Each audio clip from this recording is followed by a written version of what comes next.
Hello and welcome. I am Drexus527, and this is my foray into the solo role-playing space. I have been a gamer for pretty much as long as I've been breathing. I've always been in a house where I had video games, card games, board games, any kind of game you can imagine. Just the house is chock full to the brim, and that was my childhood growing up. Family would play together, we share experiences together, be able to tell stories together. It was fantastic. And coming into the international gaming community, IGC Discord community, there I was able to meet some online friends and expand my gaming experience to roleplay, being the GM. Journeys Across a Luck campaign, which you can find on my YouTube channel. Please do check it out. It is quite the journey, and I hope you enjoy. We certainly have been so far. And if you notice, checking out that in the meantime, you may see that we are not using a typical rule set that you might find elsewhere. In fact, we are playing a game known as the Traveler's Tome. Traveler's Tome is a game that is entirely of my own creation. I came up with the rules, developed the skill trees, and have crafted this rule set based on inspiration that I've taken from a variety of different roleplay games. I have seen and played and watched streams of various role-playing game systems, all of things from Forbidden Lands to D&D 5e, Pathfinder 2nd Edition, Ironsworn, even Numenera and Cyberpunk Red. All of these things, all these different systems with their own unique capabilities and play styles and general, weightiness in mechanics and volume. Across all of them, though, I always found one or two things just kind of set the game off for me, where I couldn't quite immerse myself as much as I would have liked into developing my character, or getting caught up in mechanics versus exploring the depth of inter-character play and narrative. So, what did I go and do? I went and made up my own system. It is called the Traveler's Tome, and I am hoping that I will be able to release this beloved system that I have developed over a few months now, probably on Drive-Thru RPG, so keep your eye out for that. I'll probably post an update to this very video sometime in the future, if and when that does happen.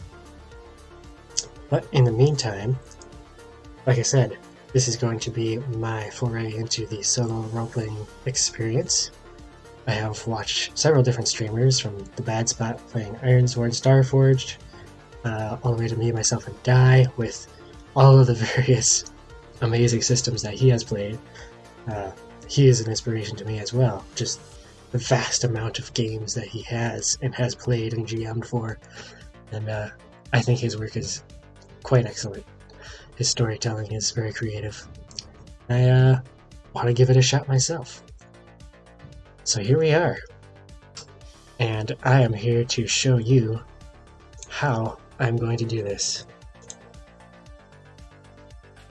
So this is a rough draft of the Traveler's Tome. So you can see this amazing cover art. This is AI generated, don't judge me. I do not, unfortunately, have the time or the resources to develop all my own art, but in the meantime, this serves as a useful tool to kind of fill in the gaps, and you may see more of this sort of stuff generated by the Midjourney Discord bot. There is a link in this very document, and I could also put a link in the description below relating to that if you are interested. I think AI is a very helpful tool.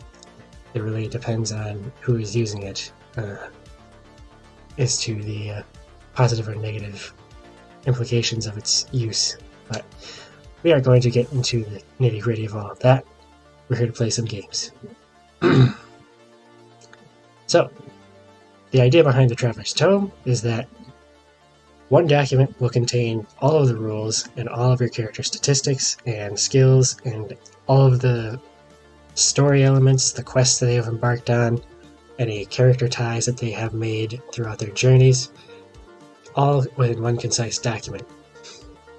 You can see here that there are several tabs across the bottom with each of their individual specific sections of rules and character elements, game elements that I will be going over as we go through here. Today we are going to be making the character that I will be playing with this solo RPG experience. So, this is the character sheet.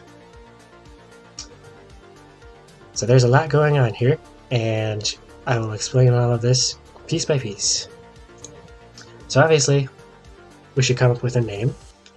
Now, the theme for this solo roleplay experience is going to be sci-fi.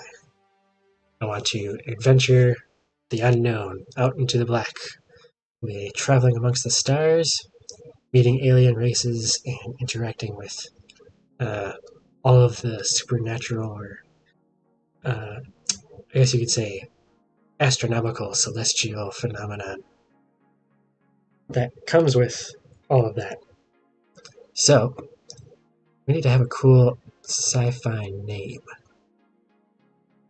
And in order to help me with this, I actually will draw some inspiration from some magic cards. So now, another interesting roleplay element, or a gaming system that has been in development recently, is a total RPG system based around the use of just an assorted random mix of magic cards. It's a very interesting system. I will try and find it and put a link to it in the description below as well. But very cool rules, very simplistic, very easy to pick up, and that's also the intention with the Traveler's Tome. I want this to be kind of, if you put all of the games on a spectrum, say D&D 5e and Pathfinder 2e on one end, with heavy mechanics and a vast, incredible selection of options to develop your character with crazy abilities that have interesting synergies in between each other, and you can spend days and days and weeks just working on Excel sheets, figuring out all of these mechanical interactions and how to optimize character to the nth degree. Meanwhile, there are systems on the other end of the spectrum, I would say, like Ironsworn, for example, by Sean Tompkin. I'll put a link to that as well, which is a great system in my mind, a very beautiful, elegant, simplistic system where you have a minimal number of statistics for your character, and all of your abilities are developed by what are called assets that you collect as you advance your character. So basically all of your special abilities and additional power that your character would gain come in the form of these assets that you can discard, obtain as you level up, swap out, and upgrade as you see fit. But in the spectrum, I see Ironsworn as being a very narrative-focused, easy rule set to help you allow you to focus on the story and to dive deep into the narrative of your game and enjoy that aspect of things, while D&D has the same sort of things, but when it comes to combat, even interacting with NPCs, you can get a little bit crazy with the spells that come into play and all of the rules and mechanics, just the vast selection of options for approaching any sort of role-play encounter. The goal with the Traveler's Tome is to be a little bit more lenient towards the Ironsworn end of the spectrum, while still allowing you the sort of flexibility for growth of not only just your abilities and the advanced powers that your character can, learn or accrue as they advance, but also having some flexibility in your ability scores and being able to improve in certain areas. If you do play Ironsworn, you'll see that your statistics are kind of locked into a set value pretty much from character creation get-go. So I'd like to see this game leaning more towards a narrative-focused side while still offering an engaging and rewarding, not saying that Ironsworn is not, but I find more satisfaction in the complexity of the development of character advancement. However, with D&D, I find it to be cumbersome and honestly just the sheer analysis paralysis of what class to even choose or when to multi-class and at what point to multi-class so you can obtain different abilities at different points. To me, it's a bit much. So, this is my answer to all of these thoughts that have been swirling around in my mind as I've been rambling on for far too long now. But that is the intention with the invention of this system. I hope that once it does get out into the public and other people start trying it, beyond just the small group that I've already been playing with, that you'll be able to enjoy it along with me. And as we go along, feel free to analyze what's going on here, make notes, comments, if you have any critiques, any improvements, any suggestions, ideas, please do let me know in the comments below, and I will be really appreciative. Take those into consideration, and maybe we can make an awesome game together. But for now, let's get into the rules and figure out what this game is all about. So, back to where we were. We are coming up with a name. So, again, I am having these big deck of magic cards, random cards that I have from my collection, which I have way too many of these at home. But hopefully these will be able to inspire us with some interesting ideas. So I'm going to draw 5 random cards and use the first syllable out of the names of these cards to create my character name. So, I have drawn Brindlebore, Coraline Slinger, Hidden Horror, Phantasmal Forces, and another Brindlebore. So let's see what we can come up with these. So kind of lining these up, I'm getting, with the Brindlebore and the Coraline Slinger, I do like the sound of Brykor. That's kind of a cool first name. And that's how that's spelled, Brikor. I like the sound of that. Then for a second name, I would like to have a second name for this character. So I have Brindlebore again, Hidden Horror, Phantasmal Forces. So Fabri.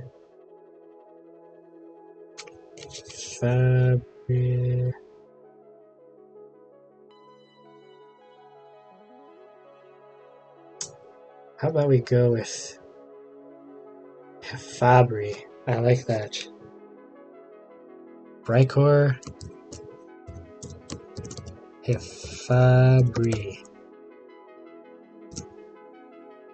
That's a pretty cool name in my opinion. Naming is always the most difficult part of any role-playing game, in my opinion, which is why I decided to leave it up to chance like that. So, now we have a pretty sweet name for our character. You can notice that next to the name there is a little box there with a 0 out of 180 called rank. So what rank means, it is the cumulative total of all of your ability score values. So rank is essentially a a statistic to kind of measure your character's overall competence in a variety of different abilities, skills. So your character can have a maximum of 180 ability points, and you can see that is listed here down in the rules below. Modifiers and effects may change these limits, but likely that'll be a much closer to end game sort of implementation if you were to go that far with it. So the idea is that you start with 96 ability points to assign as you choose across 12 different skills. And so whenever we encounter a situation where we make a test to see if our character can overcome a challenge of a particular kind, we will decide which ability that challenge or task that they set before our character is aligned with that task, and then decide, after rolling 2d10s, whether they are successful or they fail. So the idea being that you want to roll below your ability score in a specific task in order to get a success. If you roll above, that is a miss. So, considering how this game works, there are quote-unquote classes, but in this game they are called paths. And your main combat and general proficiency in a certain skill will be determined by which path you select. So that is part of our game considerations here as we develop this character. But there is a paths and skills tab, which we will go to now to kind of give you an opportunity to observe what this means. So, there is the ethereal research path, which is essentially, as you can see in the little description here, it's along the vein of wizards, enchanters, summoners, and psychics. So these are people who are able to use their mental prowess to control either their own mental capabilities and extend beyond just themselves, or use their mind and their intellect to control the natural energy of the universe around them and bend it to their will. And so there are a variety of different skills that are attached to a specific path. And as your character advances, you can choose which of these branches you want to follow.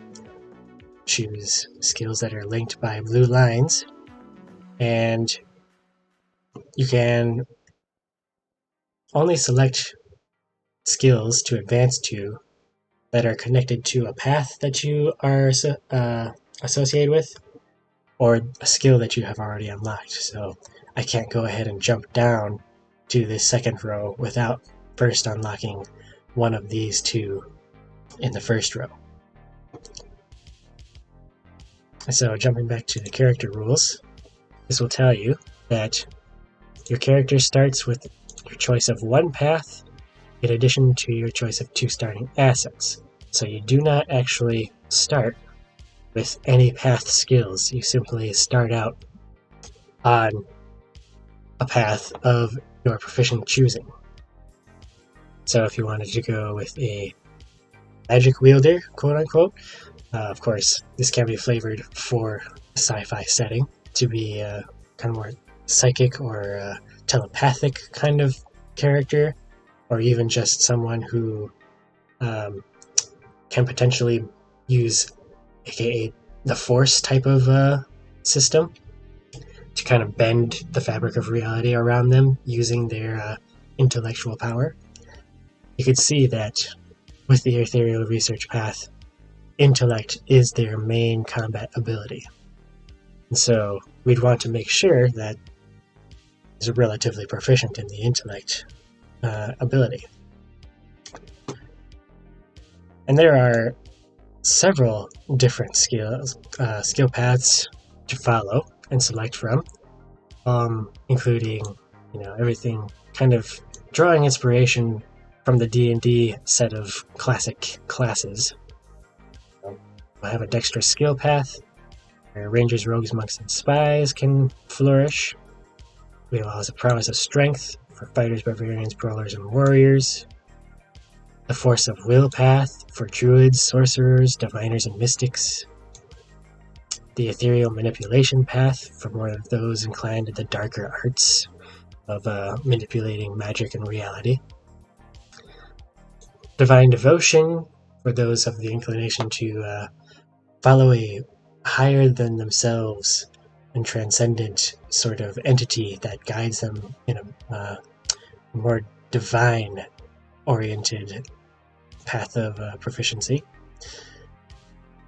The social savant, which kind of includes your bards, artisans, swindlers, and smugglers.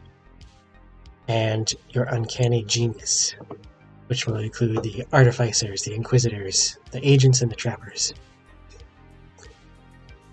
So, you might be wondering now at this point, since the path is so important to your character's development, which path are we going to choose for this character? That is a great question. Really, it kind of comes down to the playstyle that you want to have when you approach this game. Personally, I enjoy the show Firefly very much. I am greatly inspired by that show. It's a beautiful sci-fi western. If you have not seen it before, please do check it out. It has aged, but it has aged rather well in my opinion. And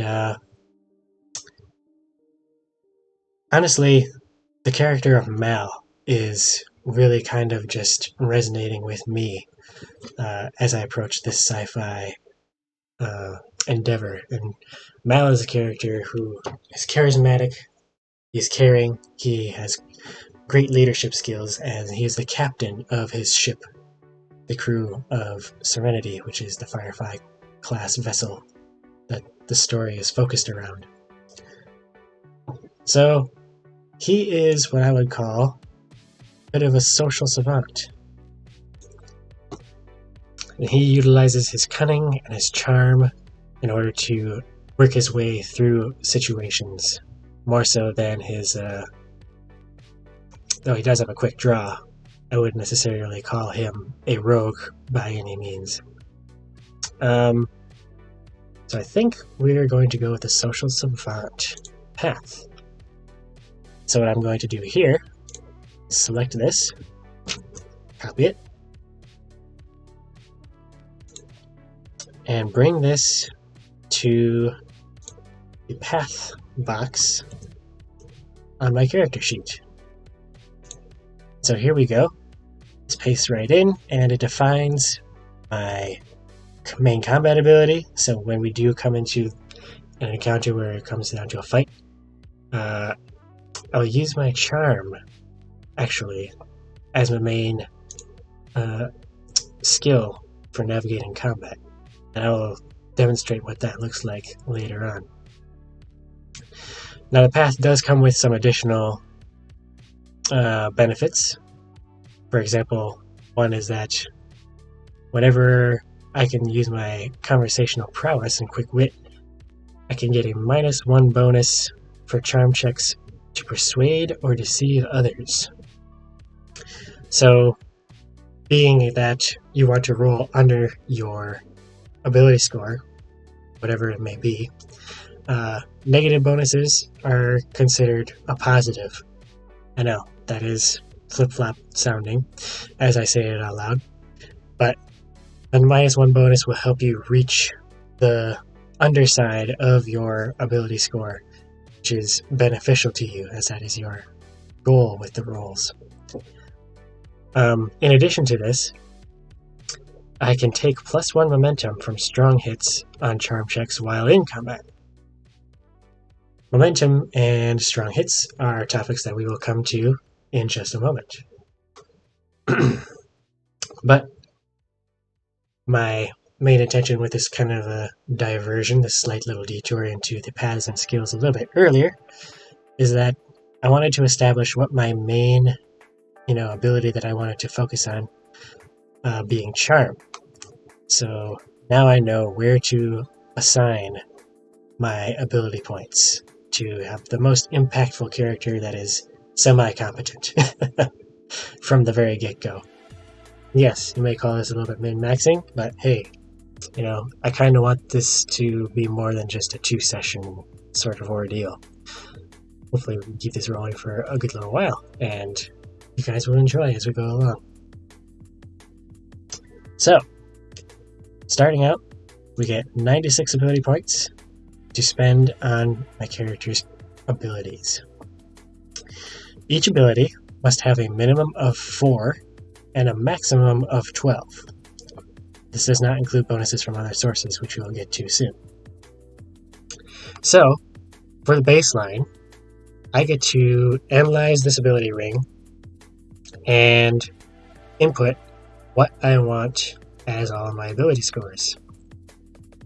So now you'll see going around this ring, there are cleverness, awareness, charm, faith, diplomacy, magic, willpower, endurance, might, agility, concentration, and intellect.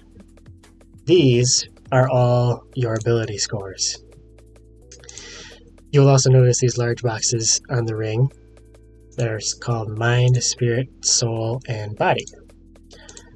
These 4 gray boxes, the larger gray boxes, are saving throw scores. So what that means is whenever I have to make a roll, basically to decide something by chance that directly affects my character, but I am not in control of the situation, I am not actively attempting to best a task or complete a test, that it will be considered a saving throw. Like, for example, if I was caught off guard by enemies springing out of the shadows and they were immediately assaulting me when I was completely unprepared, that would, I would say, fall under being the category of a body saving throw that I would attempt to make. And so saving throws follow the same sort of principles as ability checks. You have a score that is determined, as I will explain in a second, and you want to roll underneath that score in order to have a success and overcome whatever sort of challenge might be thrown your way that you were not prepared for.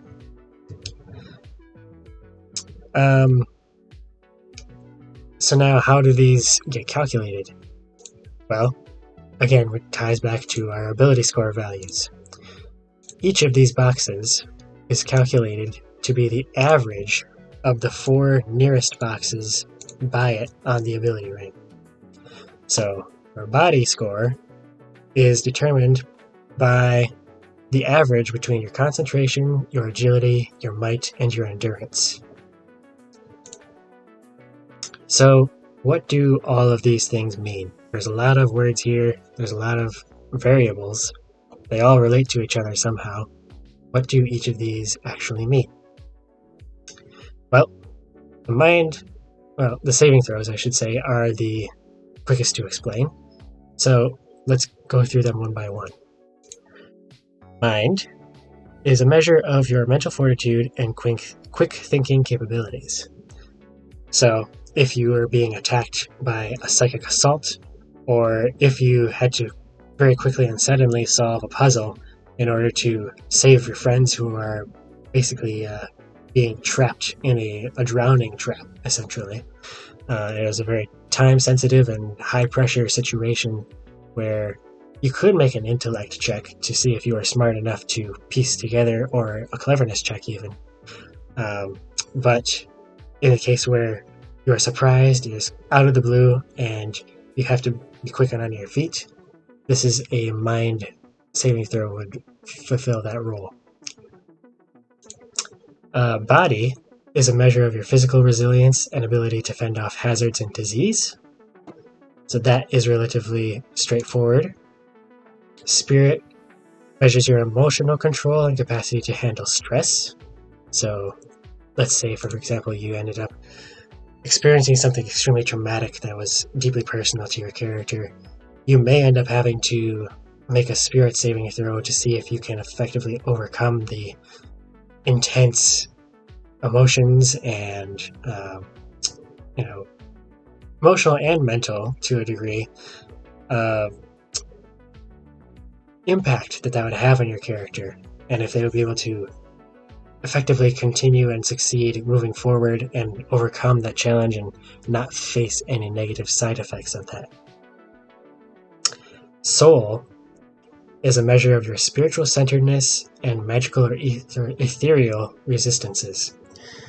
So this is your ability to ward off magical effects if you are being attacked by a spellcaster, or even potentially possessed by a spellcaster, or even a ghostly possession that would also fall under this category. Your soul is kind of your very inner being and your control of such. So that explains the 4 saving throws and what they mean, how those play into the actual mechanics of the game and the narrative situations in which those would arise. So let's go down and quickly run through all of the ability scores now.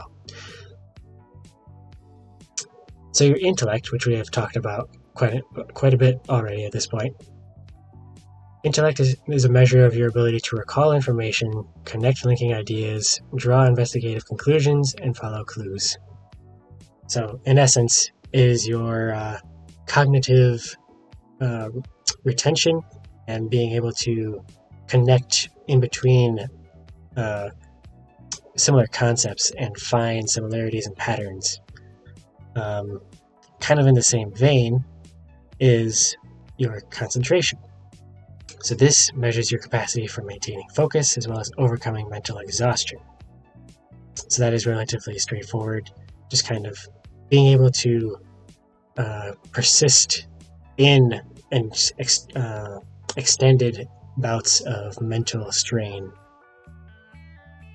Your agility is a measure of your reflexes, your speed, your accuracy and movement, along with directing actions over long distances, such as ranged attacks and acrobatics. So that's relatively straightforward as well. Obviously, rogues and the like, spies and other sorts of tools of those orientations would greatly benefit from having a high agility. Might measures your physical strength and ability to move objects or destroy them through sheer bodily force. Endurance measures your ability to endure prolonged physical strain, as well as overcoming bodily exhaustion. Willpower measures your strength of will, determination to control your own fate, even to understand or manipulate your environment to your benefit. So willpower would really be utilized by characters such as druids and those who can actually have a more natural, as opposed to an imposed control over the natural energies surrounding them.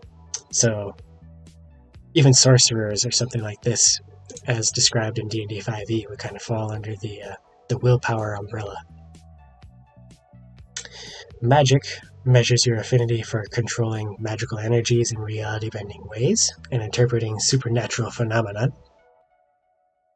Diplomacy measures your skill at conducting negotiations, bartering for deals, persuading information out of others, utilizing your influences or resources. Faith is a measurement for your attunement to, knowledge of, and devotion to the things of the divine, whether they be benevolent or not. As in some worlds we have seen that they're not always just good gods. Charm, which is what we are going to be focused on as we build this character out. Charm measures your talent for persuading, deceiving, coercing others into agreeing with your interests through sheer force of personality and disguise. So, a little bit of a swindler, a little bit of a charlatan. This may be the charming individual, or it may be someone who is a noble, who's just naturally or even by training very influential in just their speech and able to influence by their sheer personality. Awareness measures your insight into the details of your physical environment, as well as the ability to read into others' expressions and words. So perception and insight, referring to D&D again, would fall under this category. And we finally reached the bottom with cleverness, which measures your resourcefulness, problem solving, pattern recognition, and crafting or engineering capabilities. So as we had seen before, the artificer and the puzzle solver, the investigator, the detective would benefit from both a high intellect and a high cleverness score. So, now we know what all of these mean.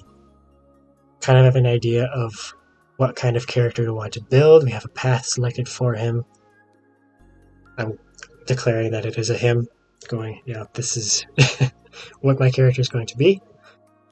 So let's start assigning our ability points. So we got 96. A little bit of math here.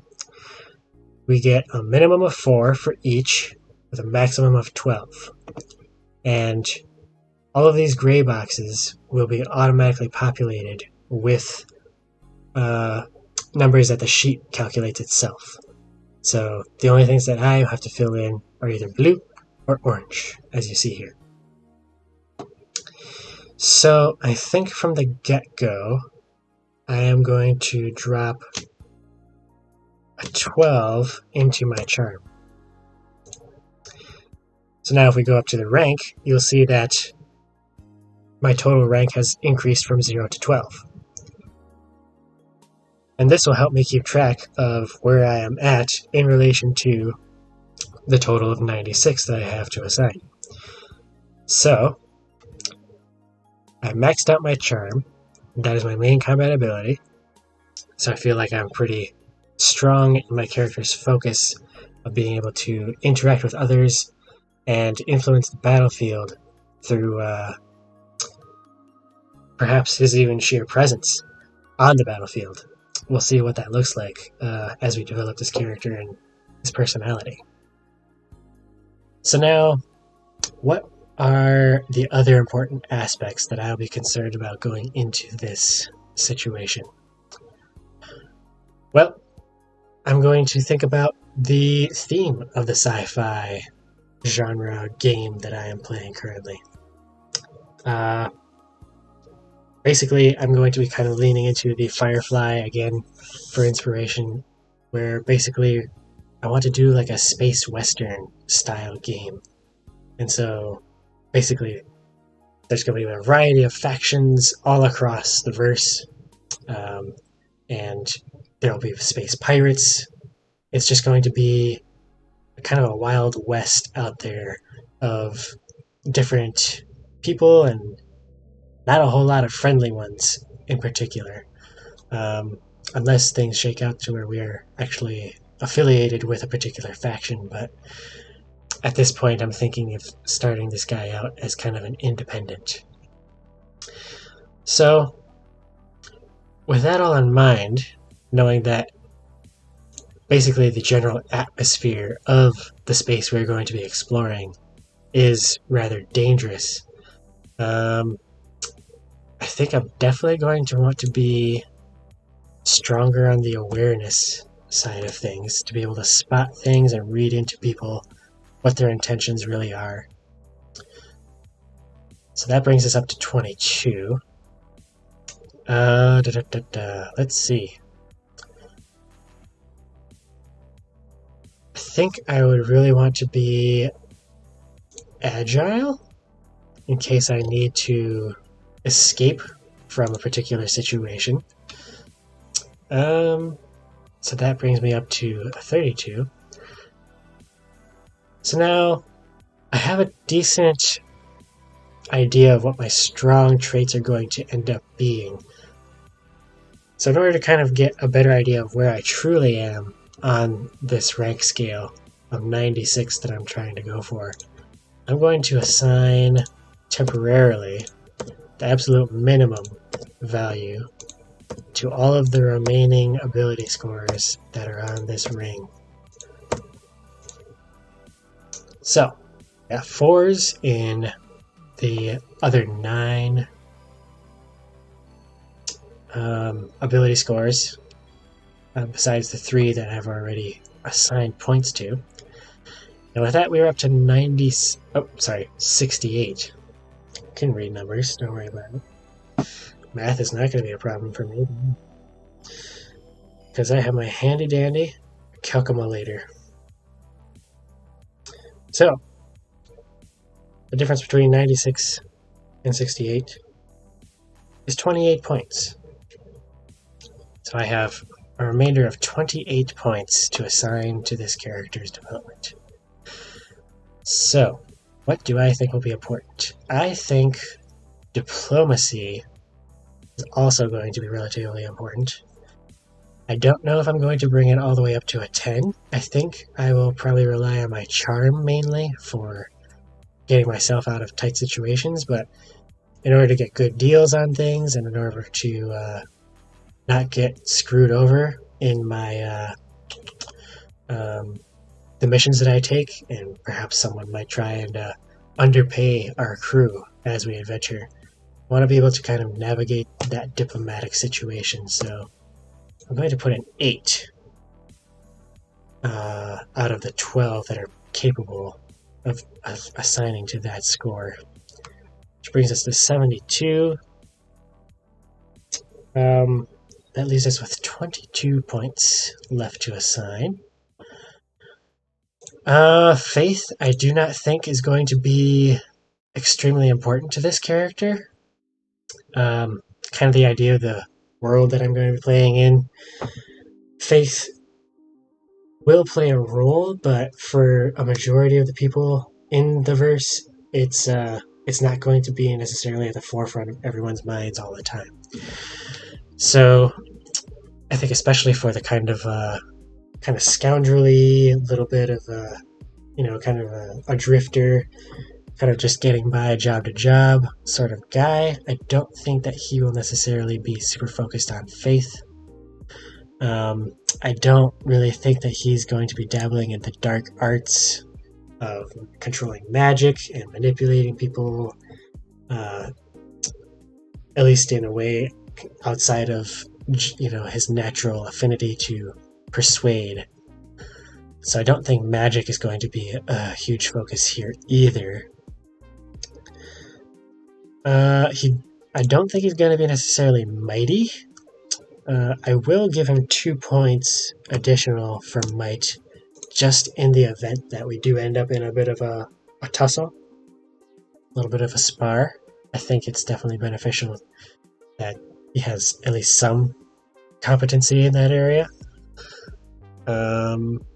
Cleverness, I do think that he's going to want to have a decent amount of cleverness about him, and being able to solve puzzles, piece together, upgrades to his weapons potentially, which we'll get into the types of weapons that exist in this world later on.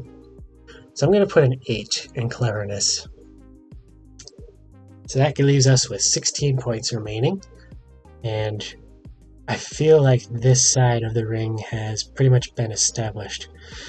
As you'll notice going through, as I populate these numbers, these have been changing, these saving throw scores. So you can see I've got pretty decent amount of spirit, strong amount of mind, and not so much strength in the body and the soul aspect of things just yet.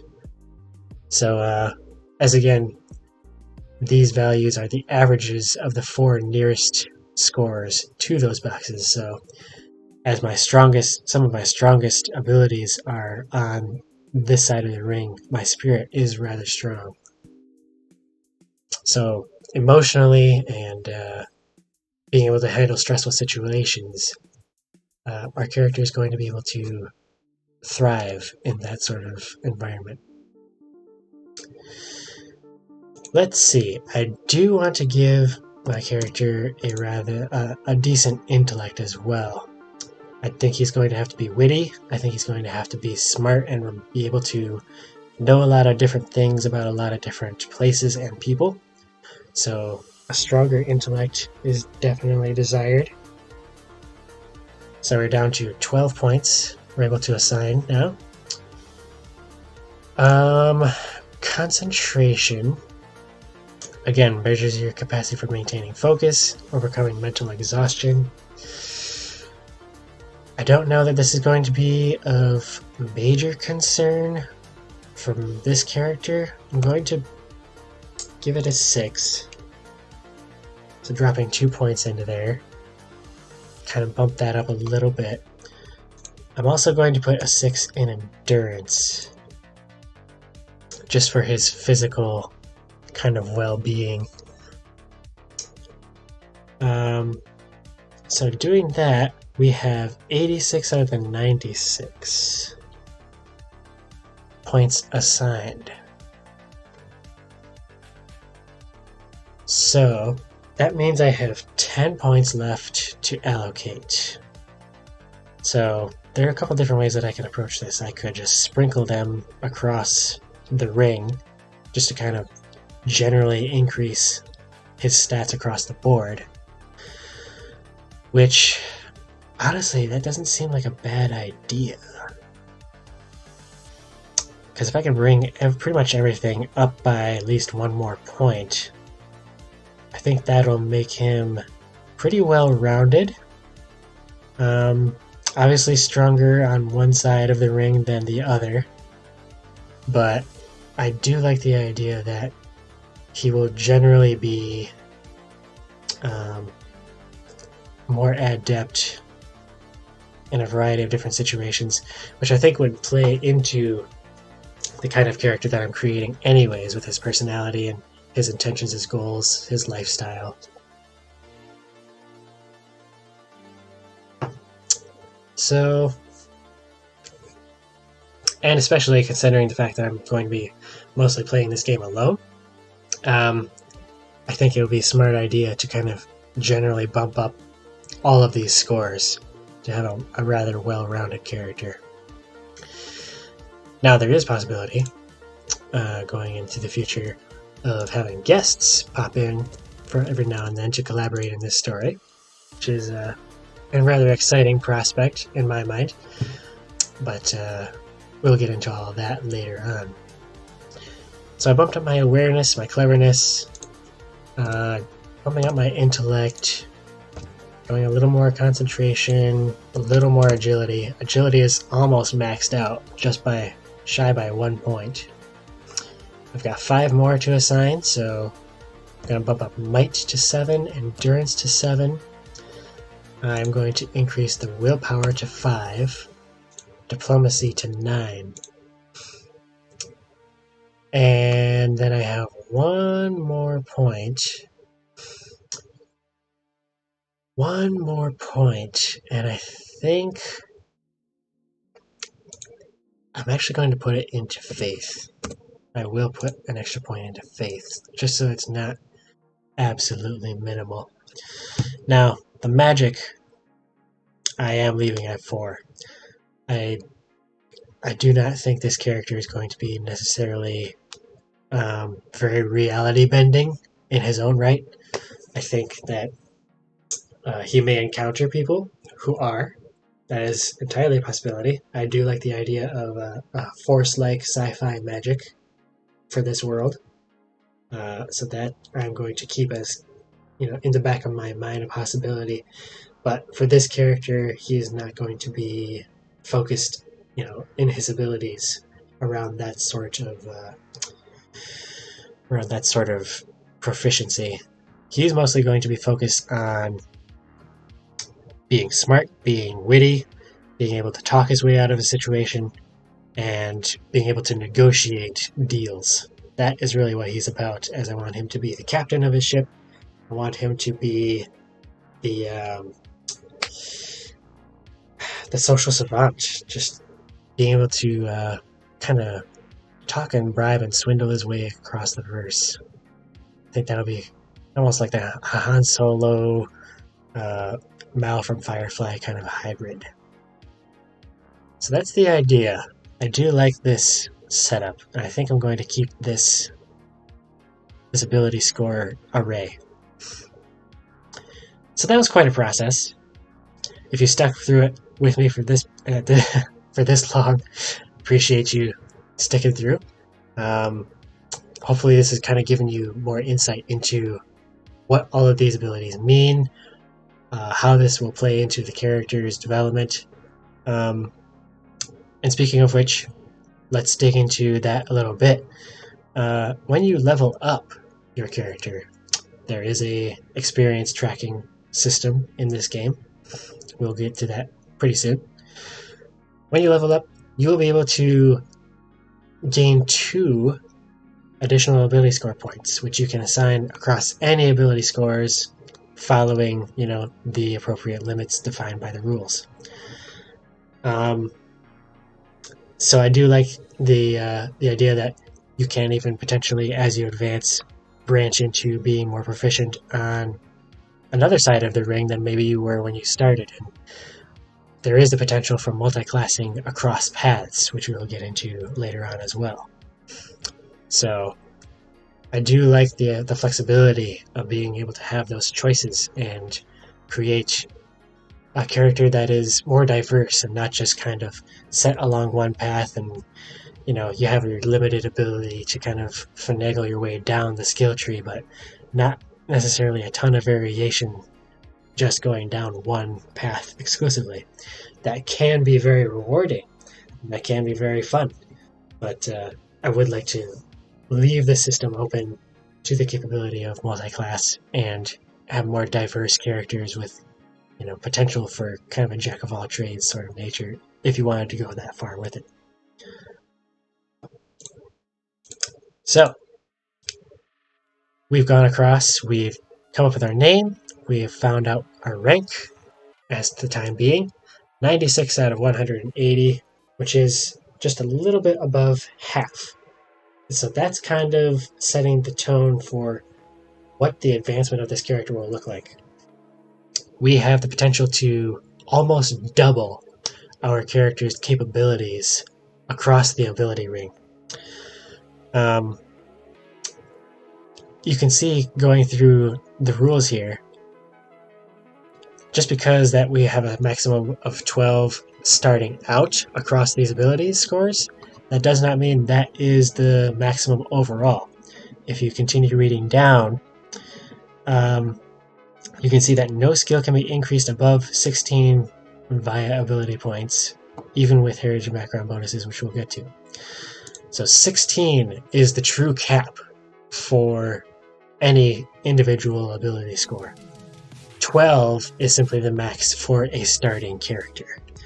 So if you wanted to begin a game with this system and have them already be partially developed, say they've had some experience up to this point, can assign them more than the initial 96. So you could say like 120 or so to kind of give them that edge of having already been developed without playing through the game up until that point.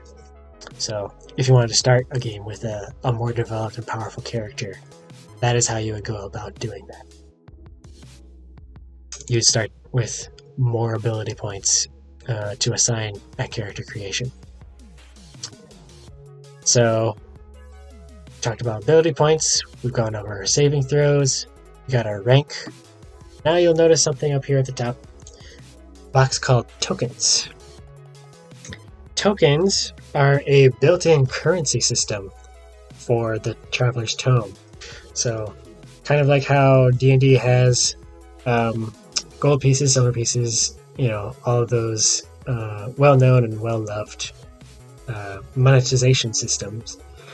I find that D&D money becomes irrelevant very quickly.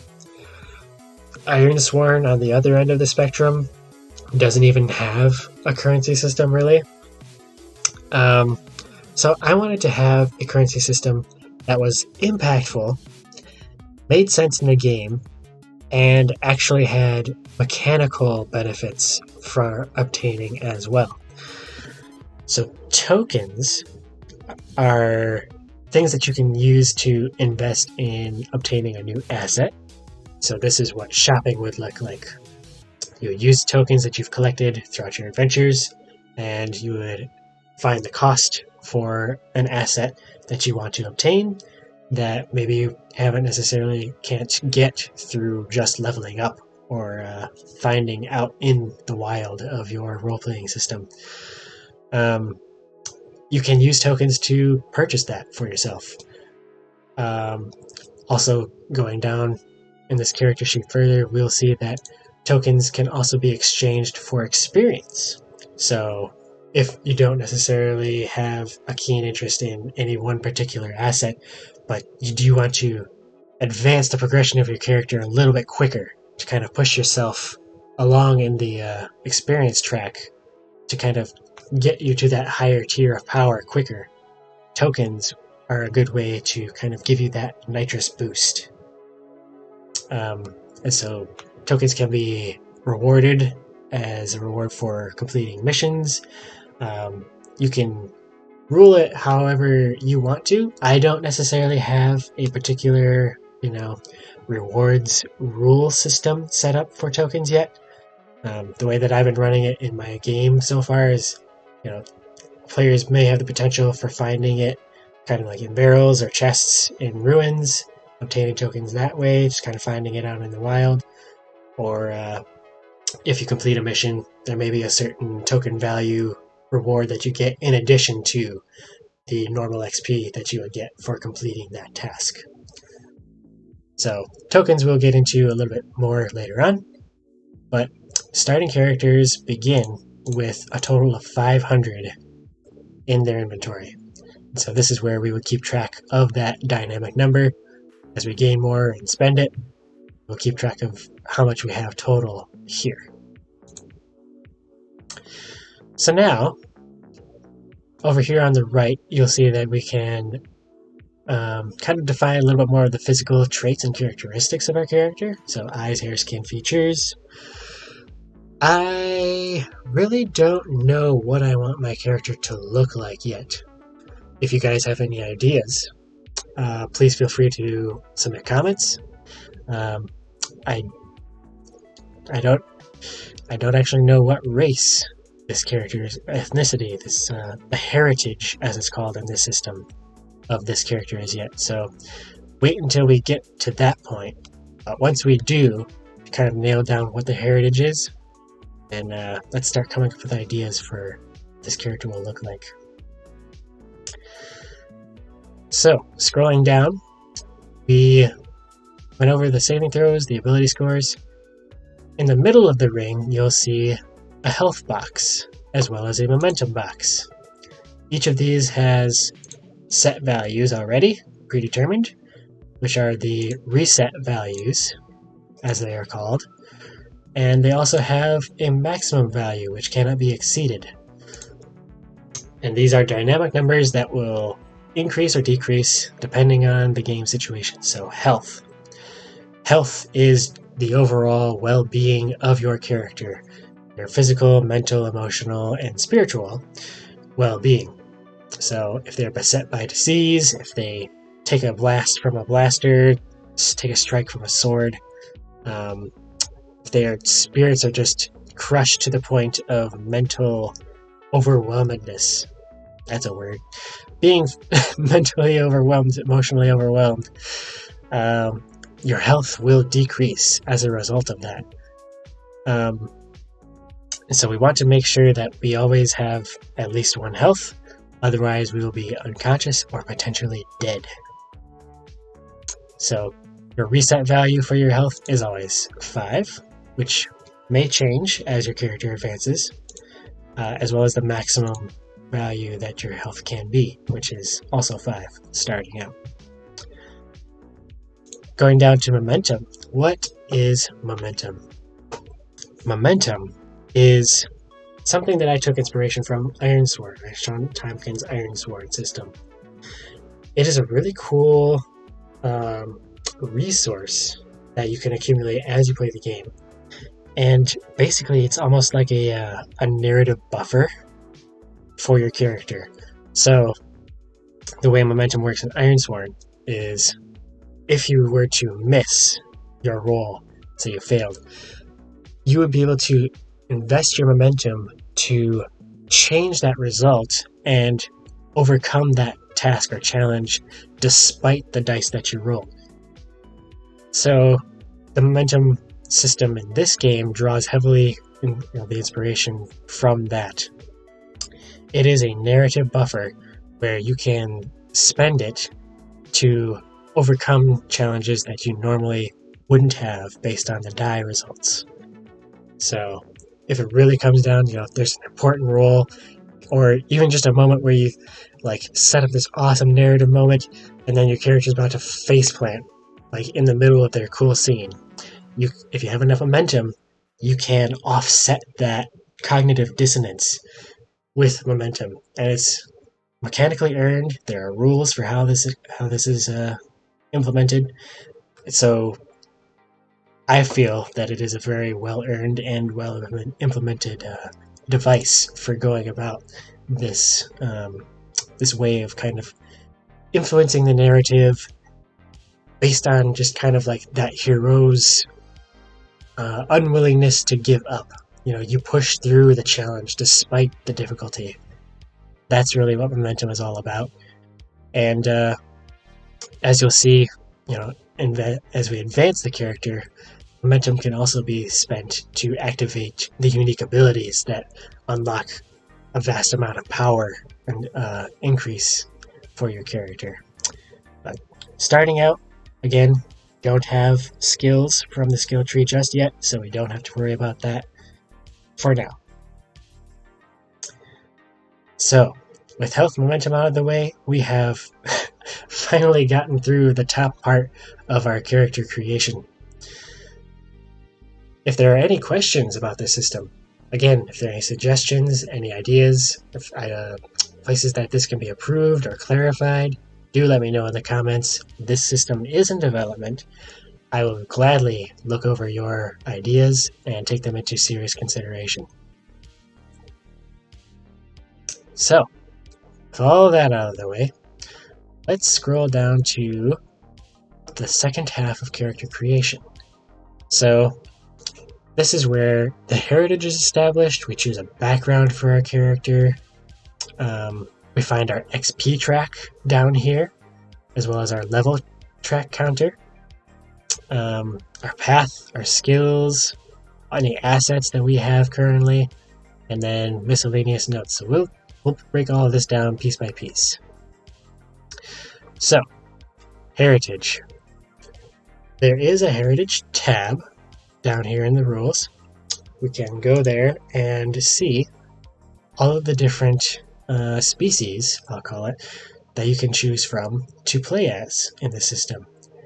Now, a lot of these are derivative from the traditional, Tolkien-esque and even D&D inspired ethnicities to choose from. And to be quite honest with you, I don't have any particular leniency towards any one heritage. So I'm really tempted to kind of roll with the dice for this one to kind of find out what heritage our character should be.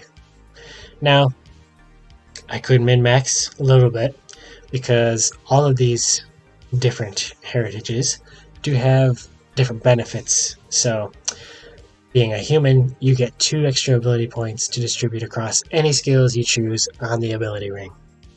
Pretty flexible, pretty diverse. Also associated with being a human, you get the resilient ability. There is actual mechanical ability that is attached to the human heritage.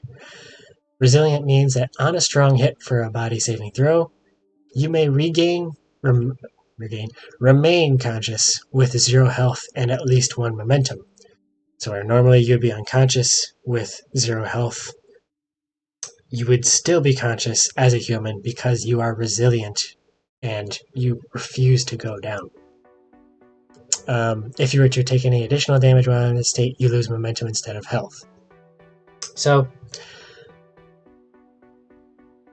this is how heritages work. You get extra ability points depending on the heritage for how many you get and where on the ability ring they get assigned. And depending on the heritage, there may or may not be an additional mechanical ability that your character obtains.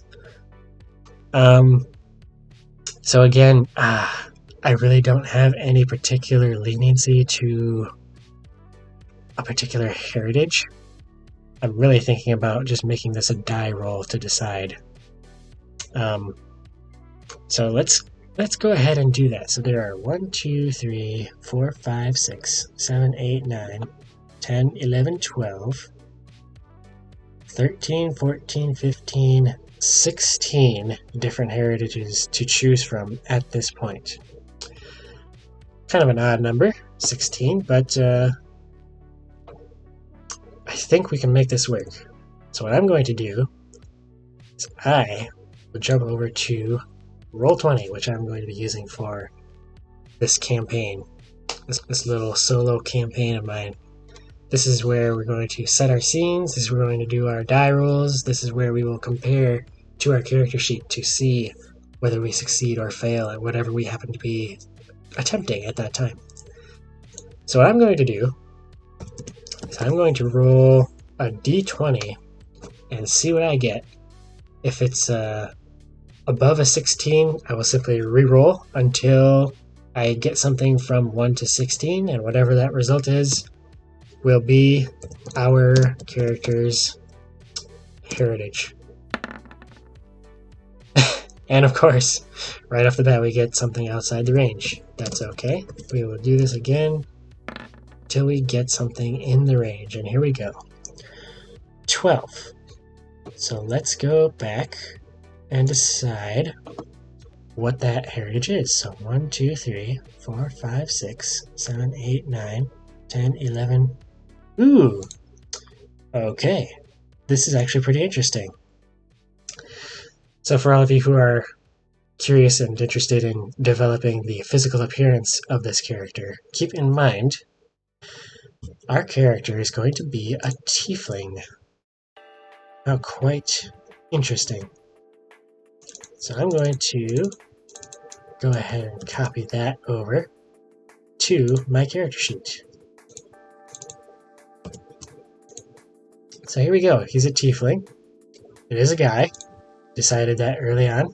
Decided that before I began. So he does have an ability. He gets the ability of thick-skinned. So he gets +1 momentum for strong hits for spirit saving throws. So let's go and drop this into our ability box. And there we go. Our main character is a tiefling. He is thick-skinned. Here we go. I like this. So now, I do want to address some things that are coming up here. Real quick, I will talk about a little bit more about unconsciousness, strong hits, what all of that means. Real quick, I'm just going to get the extra ability points, and then I will go over those things. So, for a tiefling, you get 2 extra ability points to distribute across skills between mind, spirit, and soul. 2 extra ability points, mind, spirit, soul. So let's jump back to our character sheet. We'll see how this works. So you can see the boxes, saving throw boxes, mind, spirit, and soul. So any of the abilities in between these 3 boxes, I can assign up to 2 ability points to. 2 extra ability points, which can exceed the initial maximum of 12. The modifiers can exceed that value. So if I wanted to, I could dump the 2 points straight into Charm and be 2 points shy from the absolute max for that specific ability. Or I could decide to split the 2 points up across 2 other. I could also put 1 in Charm, 1 in another ability score. So what do I want to do here? What do I want to do? I could bump my Charm up pretty high. I could increase some of these lower scores to kind of benefit the overall strongness of my saving throws. Or I could just make a couple of things some nice round numbers. I kind of like the idea of bumping my cleverness and my diplomacy to a 10.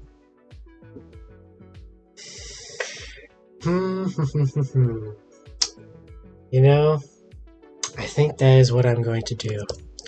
Just because I find that having a well-rounded character is really going to be in my interest for this solo campaign. I do plan on having NPC crew members who will be, sort of helping us in our journeys. I think that this main character will be a captain. He will have a crew that is dedicated to him. But even still, I want to be able to have some relatively, he needs to be kind of a jack of all trades because of the sort of lifestyle that he's going to be pursuing. So I do like the idea that his cleverness is bumped up and his diplomacy is bumped up.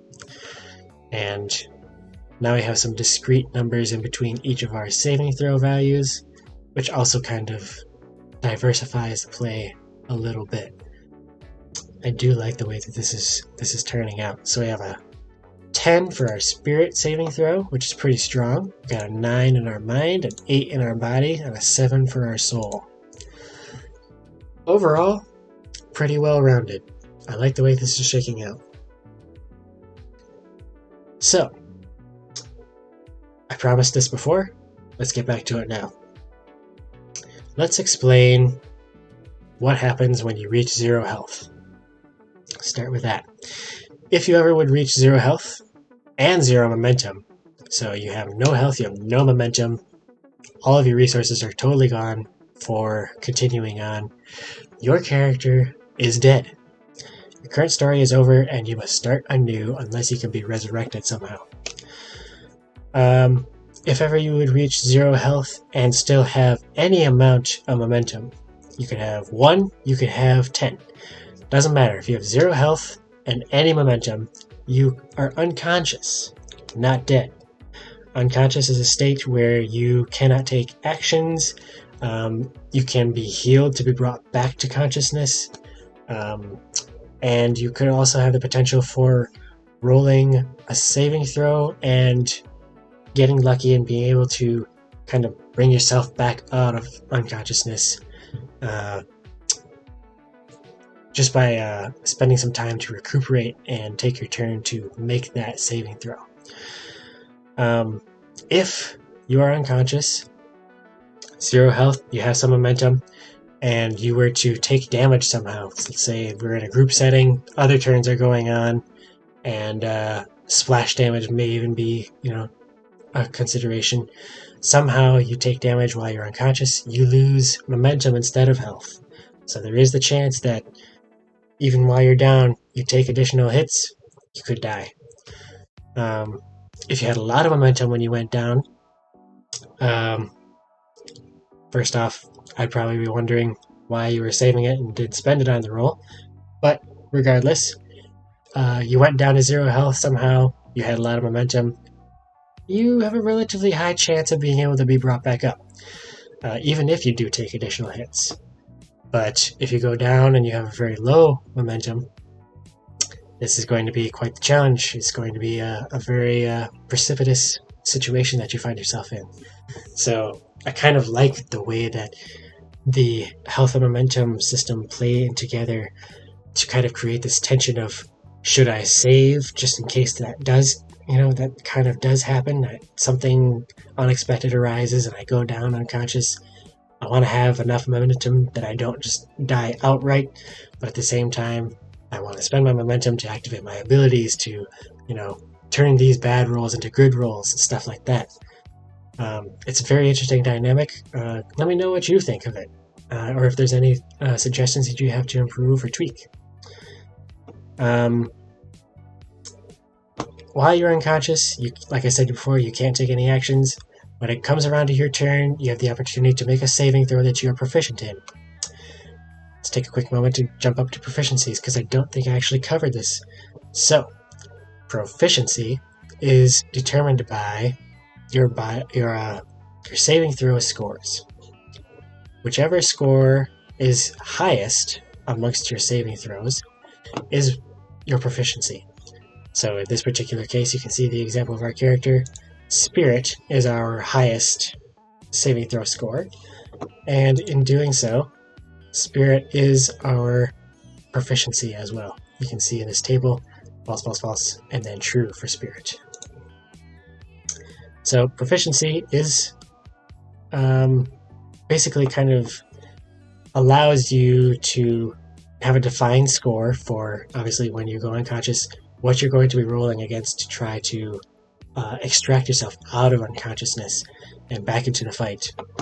And proficiency will likely have particular nuances for the more high-end skills, or particular custom assets may rely on proficiency. They, like, at the far end of a skill tree, I'm planning to have assets and skills that will require proficiency in a particular area in order to be able to use it effectively.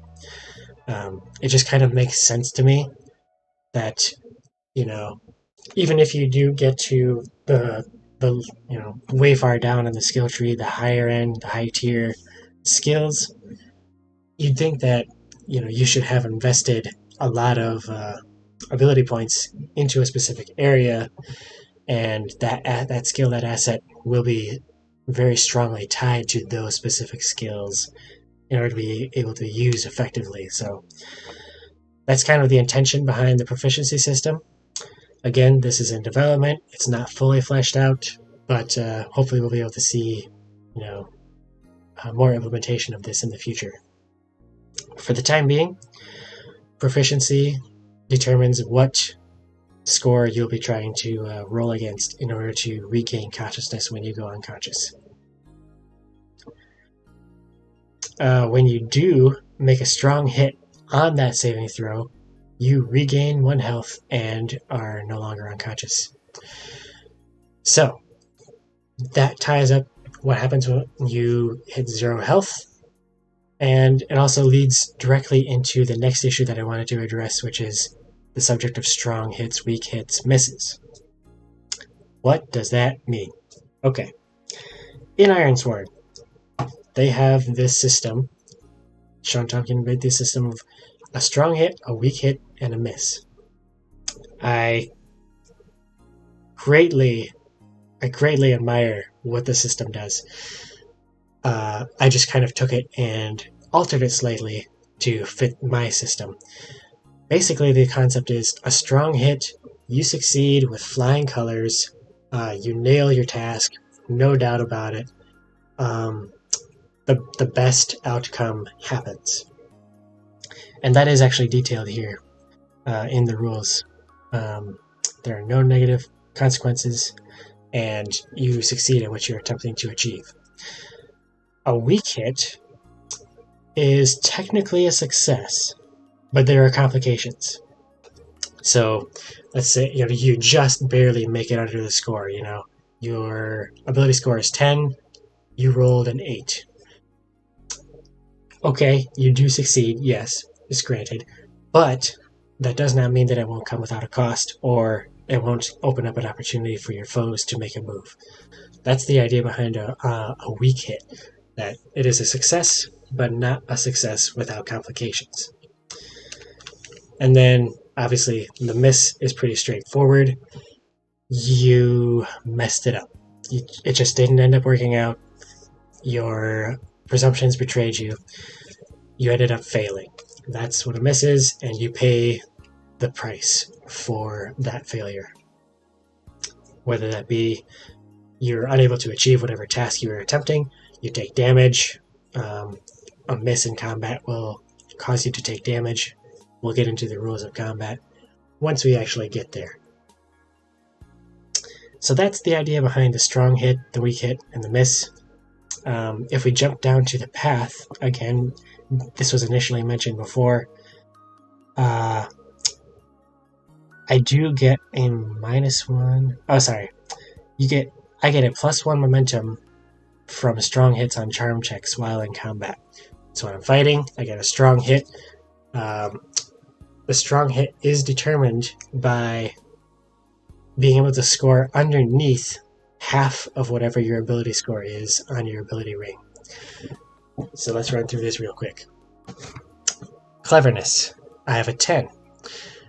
In order to score a strong hit in my cleverness, I need to roll a 5 or below. That will give me a strong hit. If I were to roll a 6 through a 10, that gets me a weak hit. If I were to roll above a 10, that gets me a miss.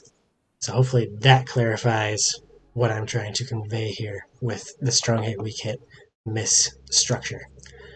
And again, the strong hit, all of the benefits, all of the good things happen. You succeed, and from the path, I actually get an extra bonus of gaining momentum from getting a strong hit while in combat. So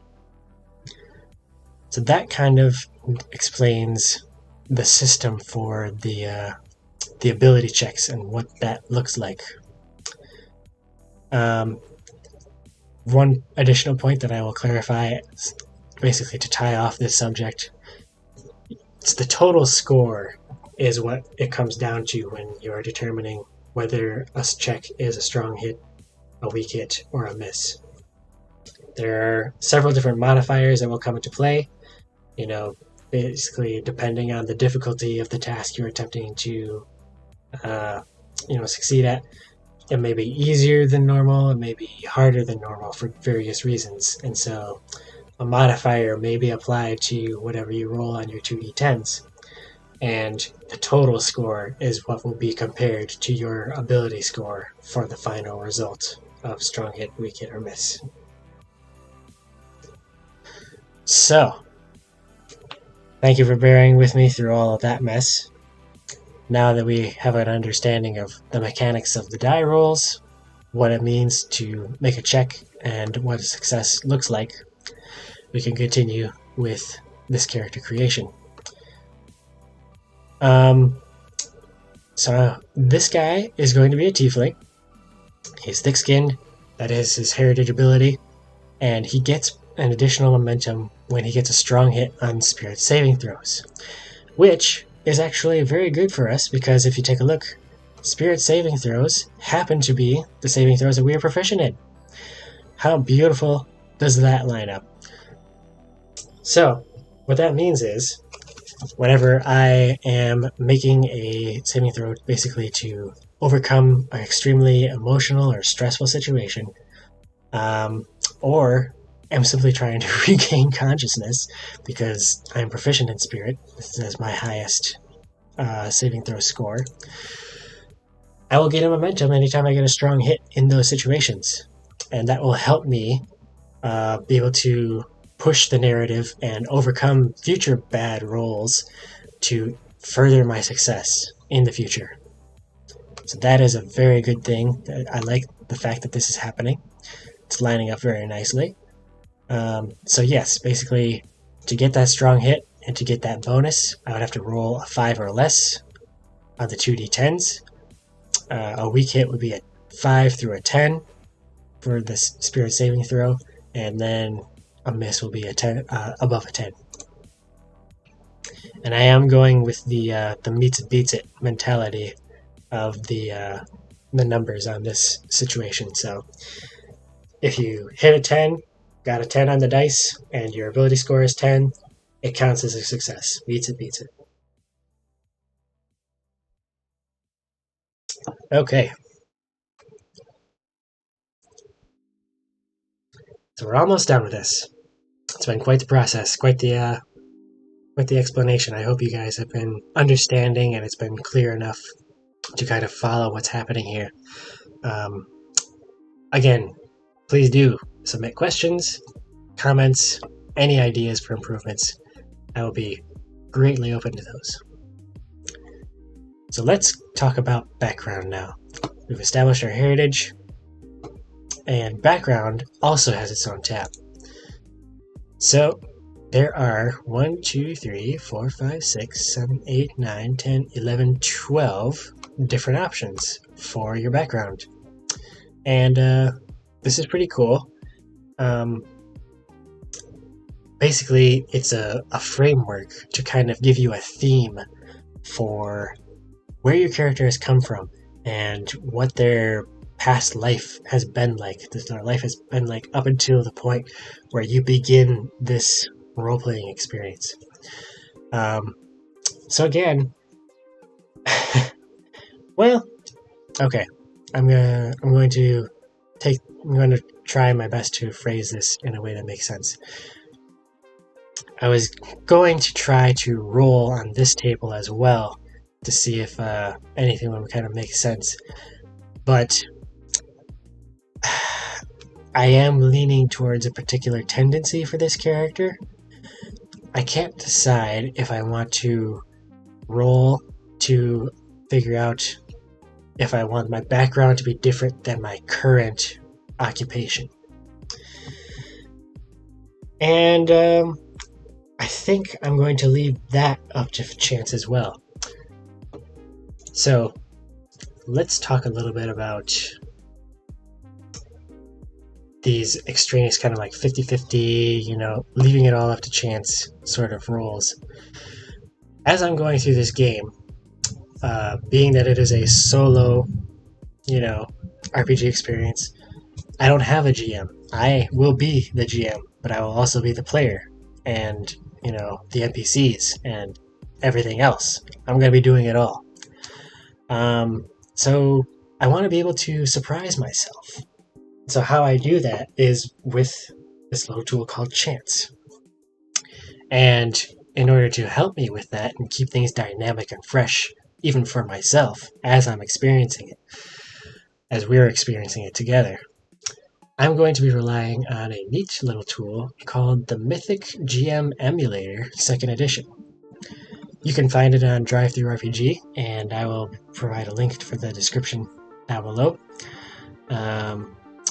Basically, what it is just this amazing rule set, this kind of a structure for deciding what chance looks like when you are playing by yourself or with a group of friends and don't necessarily have someone to DM.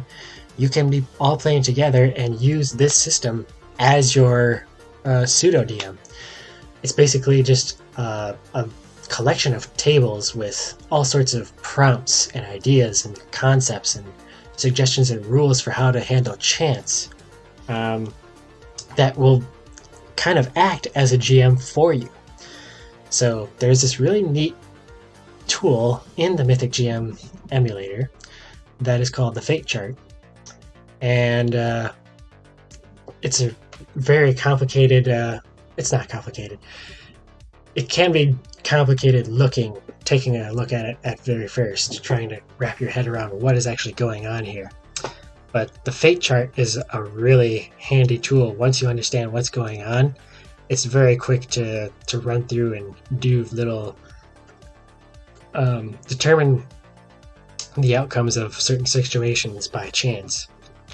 So what I'm going to do here is use the Fate Chart to do a 50-50 chance roll.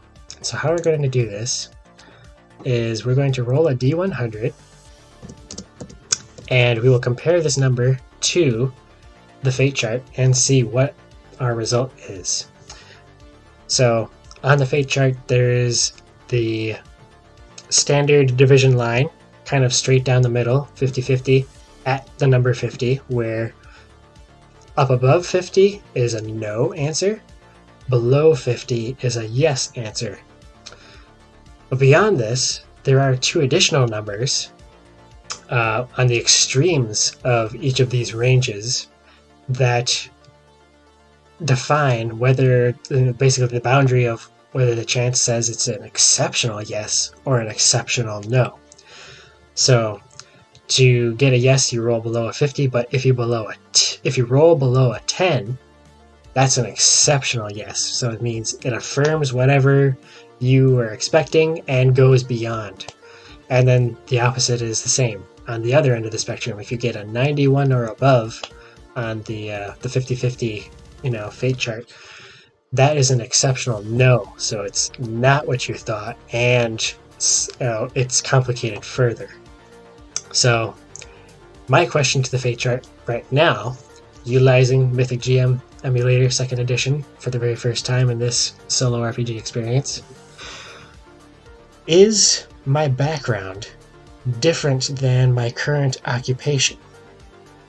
And so we're going to roll a d100 and see what fate tells us. 35. So a 35 is a yes, but not an exceptional yes. So that answers my question. Is my current path, the current occupation that my character finds themselves in, which I already mentioned before, I want him to be a captain. He has a crew. He is out gallivanting the reverse and kind of doing his own thing, an independent, trying to make his way in the world. That is indeed different than his background, what he used to do, what his life was like before. I like that idea, and I'm going to roll with it. So now this opens up the opportunity for me, looking at our backgrounds, to randomize what that background actually is. And I'm going to go ahead and roll a d12, which, since there's 12 options on this table, let's go back to roll 20 and get our d12 out to decide what that background for this character is. What were they doing in a past life? So we got a 7. Go to our list here. A 7 gives us 1, 2, 3, 4, 5, 6. Ooh, 7 was a criminal. Interesting. So this opens up a lot of interesting narrative opportunities for this character. They could be someone who escaped prison and is currently trying to be someone else under an alias and avoid the authorities. Or they could have been a convicted criminal who served their time, got out, and decided to change their ways. Or it could be someone who was never caught and is trying to keep their criminal past a secret for as long as they can, hoping that the word doesn't get out and that complications surrounding their business arise from that. So this is very interesting. Okay. Very, very cool. I'm excited about this. So this guy used to be a criminal. So let's drop that into our character sheet. Now, similar to the heritages, backgrounds give you ability point increases and special abilities. So as a criminal, I get +1 to cleverness, and I can spend 1 momentum on a mind saving throw to re-roll any 1 die. Now, whenever I re-roll dice, that's a common ability in this system, the ability to re-roll dice after you have initially rolled them to try and get a better result. Whenever you re-roll, you have to take the latest result. Whatever the latest result was, that is set in stone. That's the number you have to work with, no matter whether it ended up being worse than you initially rolled or better. So this is going to be interesting. Cleverness +1, and we get that ability. So I'm going to put that into our character sheet here. Scroll back up to cleverness. Our cleverness is an 11 now. So that's pretty sweet. And now, this is an interesting thing. Due to that score increase, our mind and spirit saving throw scores have now become equal. And in doing so, we have a shared proficiency across those 2 saving throws, which is something that's possible, especially with a well-rounded character such as what we're developing here. So, since I have a 10 in spirit, a 10 in mind, I have a dual proficiency. If you wanted to go the route of having all of your ability scores be the exact same number, for some reason, I don't know why you'd want to be that. I mean, cool, you're a jack of all trades who's moderately decent at everything, but if you, the way that this system is set up, if you went that route, especially from the get-go with like starting with 96 ability score points, the chances that you would even succeed at anything are relatively slim. So this system really does kind of push you, once you start rolling the dice and seeing, how they compare to your ability scores, pushes you to be a little bit specialized at the very least, so that you can have some success. Because otherwise, if you ended up with like having sixes across the board or something like that, you're going to find that you're going to struggle a lot, and momentum will not be enough to save you from those situations. So, when it comes to unconsciousness and stuff, this is going to be interesting because I can choose whether to use spirit or mind. Either one would be acceptable because I have a dual proficiency across those two saving throws. So I kind of like that. And my spirit and my mind are both in tandem, I'd say. Kind of like basically drawing from what I expect this character to be doing as we launch into this game. It makes sense that his spirits would be strong. He would be emotionally stable and in control and able to handle stress. But also, he'd be smart and witty and fast and be able to think on his feet. I like this character dynamic that's developing. So, now that that's all settled, we have our heritage, we got our background locked in, we got our abilities saved, and we are ready to rock and roll. Let's continue on down to the XP track. Let's just explain this a little bit. Starting out, we are level 1. Each level, you accumulate up to 20 experience. Once you break that 20 experience barrier, you level up. Every level up gets you additional ability points that you can invest into whichever ability scores you see fit. And you also get the opportunity to advance into the skill tree. So basically, when you get to level 2, you get to pick your first skill. When you advance to level 3, you can decide whether to upgrade that skill if that's an option, or choose a second skill to slot into your character sheet. And that continues that development as it goes on. Like I mentioned before, tokens can be used to kind of bolster your progress along this experience track. So for every 100 tokens you collect, you can exchange that for 1 XP. Yes, it is expensive, but I intended it to be that way just so you couldn't buy your way necessarily through the whole game and become uber powerful just by being rich. I plan to give suggestions as to how tokens should be rewarded, and I'll give examples for how that works through this playthrough. But tokens should not be the main driver of character advancement. It's meant to be a boost, nitrous. It'll get you there a little bit quicker. So, we start out with 0 experience, level 1, totally fresh character, very base starting position. We've established our path. We have the abilities associated with that. We do not have any skills at this point, but those will be unlocked as we progress. Something to note is that you can only have 4 skills active at any one time. So if you got to level 6 and had the capacity for a variety of different skills, more than 4, you'd have to set one on the back burner and pick between those ones for the 4 that you want active.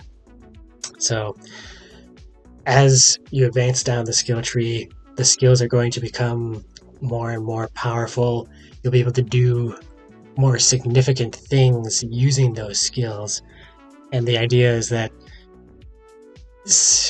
potentially some of the skills higher up in the tree will become obsolete. And so maybe you'll want to discard those in favor of more powerful skills that you'll be able to slot in. The other idea behind all this is to minimize the character sheet so that you're not scrolling through bajillions of pages of text, reading through all of the things that you can do just to find out if you have an answer for something that you encounter in your role-playing experience. I'm just saying that this is something that I've come across while playing D&D 5e and other systems, and it's cumbersome. I don't enjoy it necessarily, so this is my answer for that situation. So we come down to the next section, which is the asset inventory. Now, this is described way up at the top here. Starting characters get their choice of 2 starting assets. Now, these also have their own tab down here at the bottom called Starting Assets. And these are purchasable with tokens. We will explain that later on in the game, once we actually get to kind of the shopping, if we get to our shopping episode. But we get our pick of 2 of these to start with, and so there are a variety of categories to choose from: companions, armor, weapons, and utility assets. Utility, obviously, you're going to find more tools, more helpful trinkets to kind of ease some of the challenges you might encounter as you're role-playing.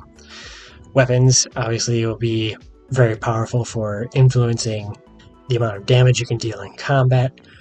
Armor will be helping to absorb damage while in combat. And companions will almost have a similar sort of effects as utility, but they will be kind of more focused on amplifying the skills that you already possess across your ability scores, as opposed to kind of creating different ways for you to implement those ability scores. We'll see how they work, well, how that all works later on. So I do have a variety of things to choose from. Medicine kits, hunter's packs, which will increase the amount of inventory space that I have. Similar to skills, there's only 4 inventory slots. You cannot have more than 4 at any one time, unless you have a storage, repository somewhere where you can keep extra assets beyond the 4 initial assets that you can keep active at any one time. So your home base would be one of those places, and the treasure hunter's pack is also an inventory expansion option. So there's blades, there are hammers, heavy weapons is basically kind of the intention behind this asset.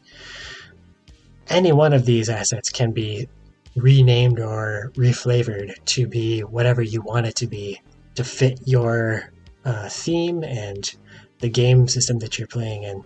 So for example, with this sci-fi experience, I actually do plan on having both martial and ranged weapons, ballistic, energy, a variety of all sorts of different weapons to be utilized. So really anything could go in this world that I plan on playing in, and that really excites me going into this. So now I need to really consider what would be important for this captain of a character that I'm creating. going into this system. So I can get a medicine kit, I can do fine clothes, which would help me with diplomacy. Now, something that you might notice as well as we kind of sort through this, some of these assets have a durability, and what that means is they can only be used a certain number of times per full rest. A full rest is when you recuperate your health, your momentum gets reset, you recover any durability lost for these assets, and then you will also see that a similar sort of system is implemented for skills later on, which are called charges. So you'll recharge your skills after completing a full rest. So these are all important things to take into consideration. I think seeing the fact that I'll be charm focused in combat, I really think the tools of the trade asset will be very beneficial to me. Where I spend momentum on a charm check, each point of momentum spent counts for 2 instead. I do really like that sort of concept, so I think I'm going to snag that as my first asset choice. So now really quickly, as I'm doing this, I do need to explain how exactly momentum is spent. So let's say I need to roll a 10 or below in order to succeed on a check. However, I do not roll a 10 or below. In fact, I roll a 12. So I roll a 12, and it's a difference of 2 points basically to get from 12 to 10. So as long as I have at least 2 momentum to invest on that roll, I will be able to overcome that miss, deplete my 2 momentum, and turn the miss into a weak hit by matching the 10 that is my ability score. So that is how momentum is utilized in that regard. It is discrete, incremental.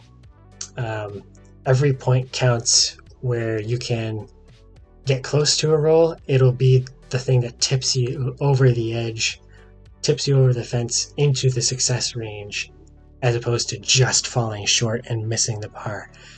That is part of something at the D&D system and other such role-playing games that really irritates me.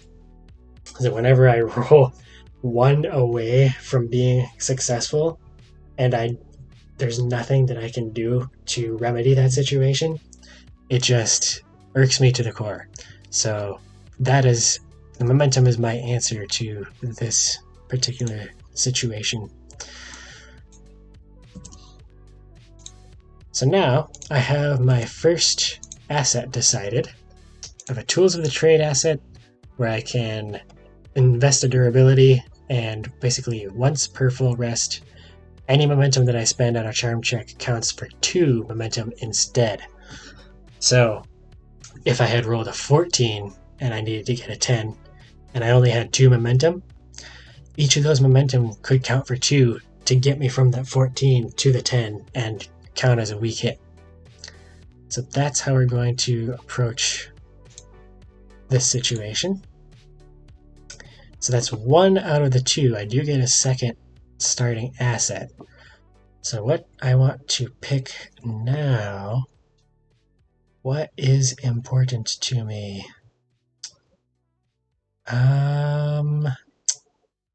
Should I get armor, or should I get something that will heal, restore durability to other assets? Ooh, this is a tough decision. And this is not necessarily one that I'm willing to leave up to chance. I think what I'm going to do...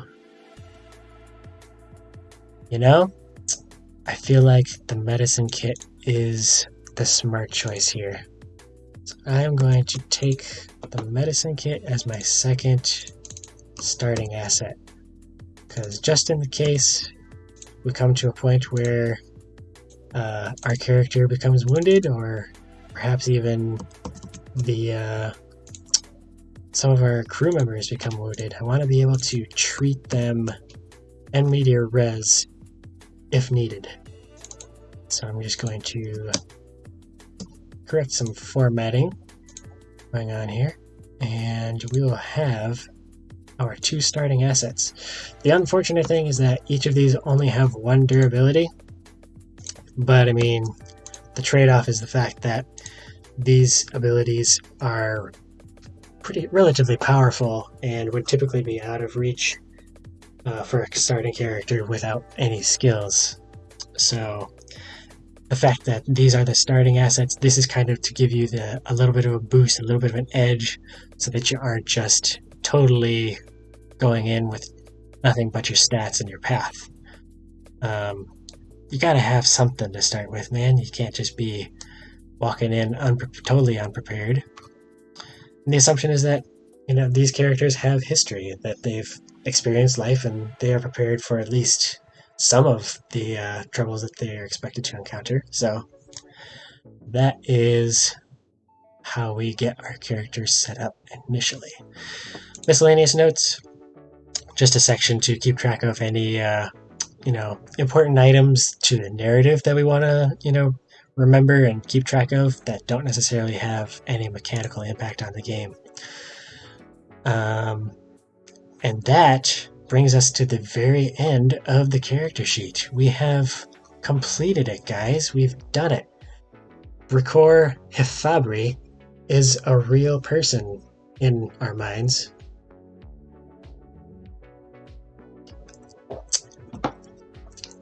Awesome. So that is the character creation process. That's a breakdown of all of the key rules that come into the character creation process, and I hope that I have been clear. I hope that I have been able to be followed through this rambling of character creation process. Please do comment. Please do send your ideas and your suggestions. I am very open and willing to hear from them and to take them into consideration, and I am very excited to see where this story goes. This character creation phase has been pretty exciting to me, and I am just so ready to dig into the story of Ricor Hefabri. Thank you for tuning in, and tune in for the following episodes as we start to develop the world that we're going to be playing in, and also kind of expanding on the narrative history of who Ricor Hefabri is and who he's working with as well. That'll be in a future episode coming down the line. I hope to be doing these episodes kind of on a weekly basis, so stay tuned, and I will see you next time. May your paths lead you to adventure.